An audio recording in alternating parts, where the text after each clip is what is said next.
Hey everybody, Tracy Walden here, and I just wanted to do this quick recording. I've been getting a lot of phone calls from friends or past clients that have been getting an escrow analysis in the mail showing an escrow shortfall. And the escrow analysis might have an overage or a shortfall. It just happens to be in more recent years because some of the things that our escrows are paying have gone up in price, which have then caused a shortfall because we haven't paid enough money into the escrow account. This is a super confusing concept, and I wanted to just explain it a little bit better. And I'm going to show you an example that will help explain that. And it's something similar to what you would receive in the mail if you do get an escrow analysis, if you're paying escrows. So let me share my screen. Okay, so you probably have received something like this in the mail. And what I wanted to do was show you received something that will show you a little bit about this bottom part, but I wanted to explain it a little bit. So what we do is, not we, but the servicer who you're paying your monthly payment to, they look at what was paid out the previous year in any escrows. So in the escrow account, what you're usually paying for, there's three things. There's going to be taxes, property taxes, insurance, and if you pay mortgage insurance, it will be in this escrow account. Because the mortgage insurance is the same amount and that doesn't go up and down, we're not going to talk about that today. I'm going to just focus on taxes and insurance. So when we look at that, we're going to have to go off of the historical payments from the account. So in this case, we're going off of what was paid in 21. Right now it's the beginning of 23. We go off of 21 because what you paid in 22 is what was forecasted from your actual payments in 2021. So in 2021, your property taxes were 6,000 and your homeowner's insurance was 2,400. You're going to take those two numbers, you're going to add them up, or you're going to add those two up, then you're going to divide it by 12 because you have one whole year to make those payments. That number is 700. So really what you should be paying into your escrow account is 700 a month.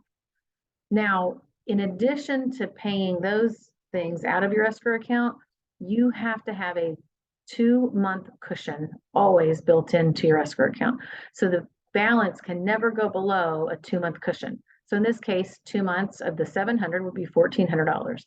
So you'll see somewhere on your escrow analysis statement that says the lowest amount can be this, and that's what that should be.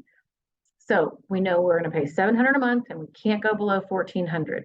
So we're going to scroll down a little bit in here, and this is going to be what we should have been paying and forecasting to pay in 22.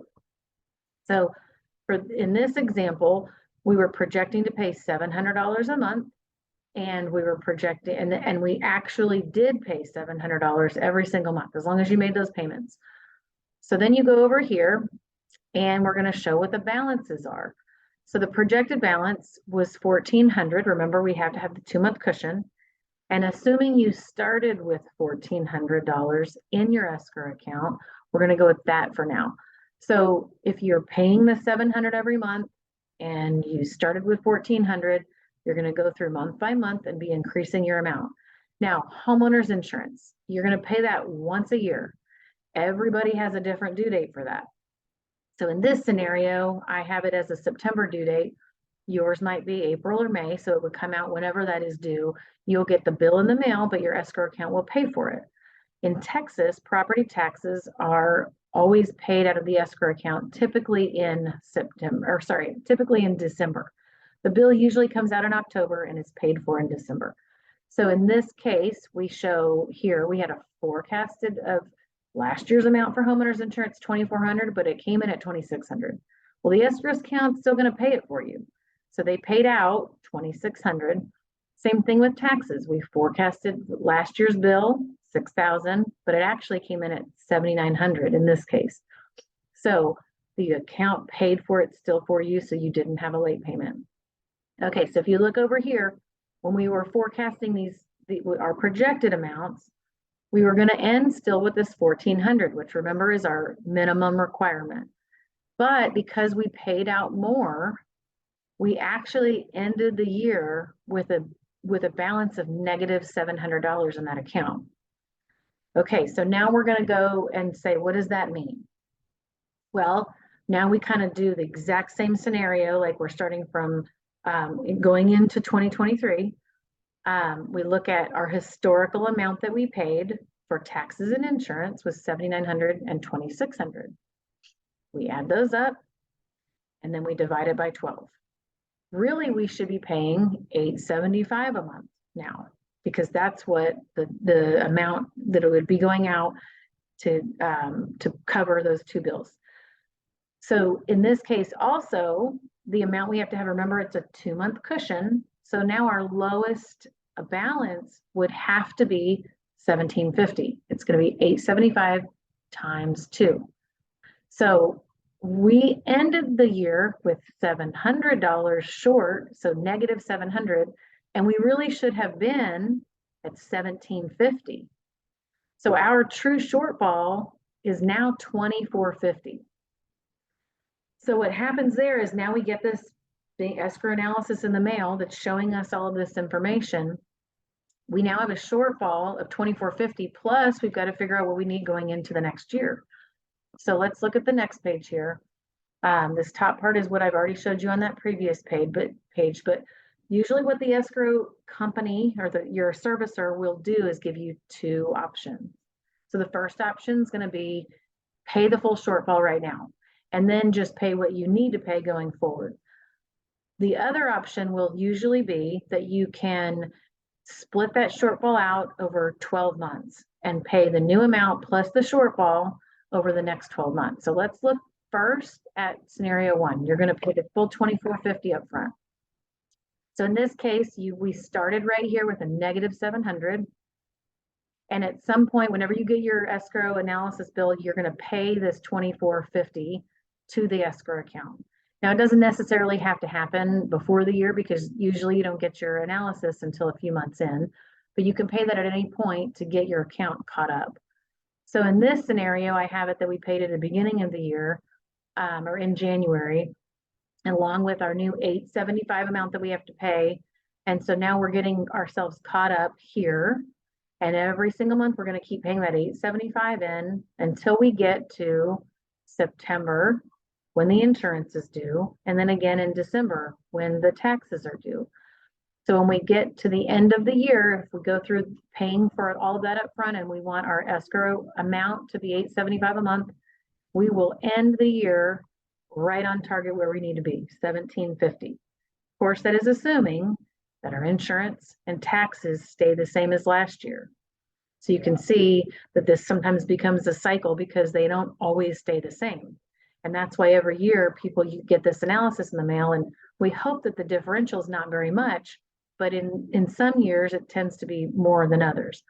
So now let's look at option 2. If they are going to cover, or if you want to not pay that full $2,450 at one lump sum and you want to spread it over 12 months, here's what that would look like. So we start the year with the negative $700, because that's where we are at before we got into 2023. And we're not going to make a lump sum payment. So what we have to do is we take that $875, and we know that the shortfall was $2,450. So we take the shortfall of $2,450 divided by 12, and that's $204 a month. So now we have to pay the $875 monthly plus that $204, and that gets us to this $1,079. So now if we started with negative $700, but we make $1,079 payment every month, still pay out our insurance and taxes, we will still end the year with $1,750. So while you can see that they give you a couple options, if you get a bill in the mail and your bill is higher than you had paid the previous year, you really want to look at how that's going to impact you. If you're not going to start making more payments yet, it gets to be quite a large difference, because you're having to pay back from last year and you're having to now cover this increase going into the next year. So the numbers look to be a little overwhelming and bigger than what you would have thought ever possible. So my suggestion is, whenever you get one of those bills in the mail, you look at how it compared to last year, make sure it doesn't look that different, And if it does, feel free to call me. I can help you figure out these numbers to forecast maybe what it might look like going into next year, so you can maybe start to plug some more money into your escrow account versus waiting until you get this analysis several months after that happens and then having to pay this big shortfall back. So I hope this was a little bit helpful and that you found it, this explanation was that makes a little more sense now when you're looking at this kind of overwhelming document that you got in the mail. But please, like I said, feel free to reach out and let me know if I can help answer any other questions.